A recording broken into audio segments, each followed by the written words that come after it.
Jearl, I guess tough one on Saturday.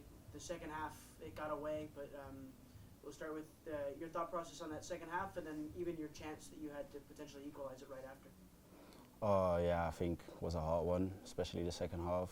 I think we were in no danger up until we received our first red card. Everybody caught a little bit like off guard, so everybody was like upset about it. But yeah, the way and also we get the second red. It's like we just need to do better. We already spoke about it, so I'm not trying to, talk about it more. I need to focus on the next game already. So yeah, it was just everybody was upset about it. And then ball in almost right after your chance 1v1. What was going through your mind there as you get sent in on goal, and what happened on the opportunity?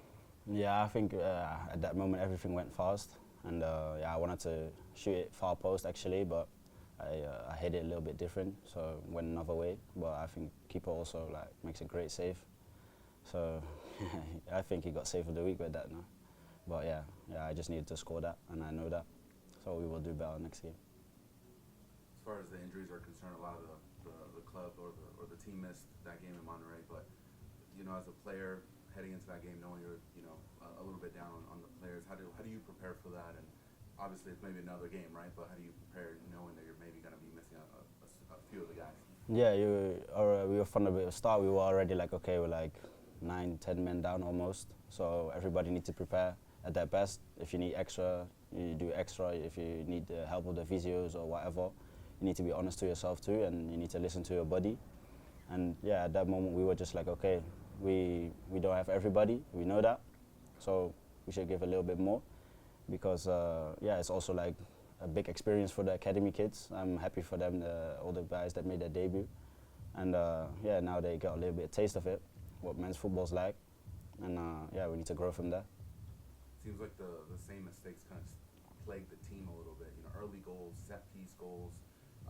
As a player, what's the work that has to be put in order for that to rectify that, and especially against someone like San Antonio coming up? To be honest, we just need to be adults. It's men's football. It's not academy football. We're not little children anymore. So everybody needs to look at themselves, especially first, and take their responsibility. And whatever the coaches say, like, okay, this is your job. This is your job. Make sure you do that. And when somebody doesn't do it, then you see what you get. You can see the goal early in the game and a set piece again. So that's when we're just not doing our job, and that's our responsibility. We need to take care of that. Have you ever been part of a squad that's had this many injuries early? Even you yourself were injured for the first couple? Never. So it's new to me too. So yeah, it's like, but yeah, at the end of the day, it's the sport. So you need to handle that. Even though we're missing 20 people or we're missing 2 people, doesn't really matter. We just need to play the game. Jearl, how are you feeling yourself physically after returning from injury? I feel better with the day. And in the beginning, yeah, it's of course, yeah, it's in your head still, like, okay, maybe I don't make this move or I don't make that move, but now I'm just feeling good, feeling better, getting into my game more, and yeah, I will show that. And how do you feel like that chemistry up front with guys like Remy, Isan, and Damien, how do you think that's all developing together up front? Yeah, we also like speak a lot like outside of the pitch, so I think we're getting a better chemistry right there. But it's still like, yeah, we play with new people, so you need to see what's his play style like, or what does he like, or where does he run, and we get more into that. So I think we will get better. I guess with San Antonio, have you guys as a playing group gotten a chance to look at them in the course of this week yet, or no? Yeah, of course. We watch a lot of videos, even the guys at home.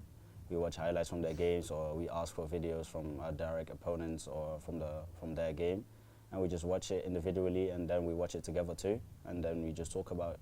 What makes them, in your view, super dangerous, a team that's obviously taken all their points available so far? Yeah, I think that they don't give up until the last minute. I think everybody saw that the last game, they were like 2-0 down, and they came back, win 3-2. So yeah, that's a compliment to them. And now that we know that, we shouldn't do anything different. We just be the same and fight. When did you hear the news that Darnell was suiting up?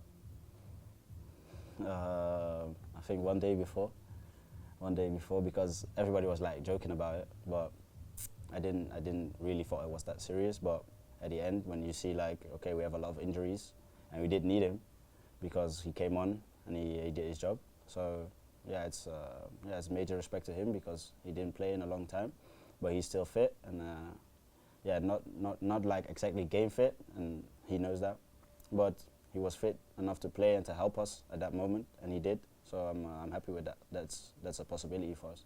Does he ever do any of the fitness? I know Paul will go out there and try to run with you guys from time to time, but does Darnell do a lot of the fitness? Yeah, he trains a lot with us, especially when we like man down or somebody got something and they get out of injury, get out of the training.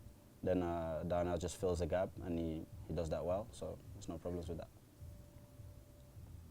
Any other questions in the room? Last one, I guess. This game's going to be against San Antonio on national TV.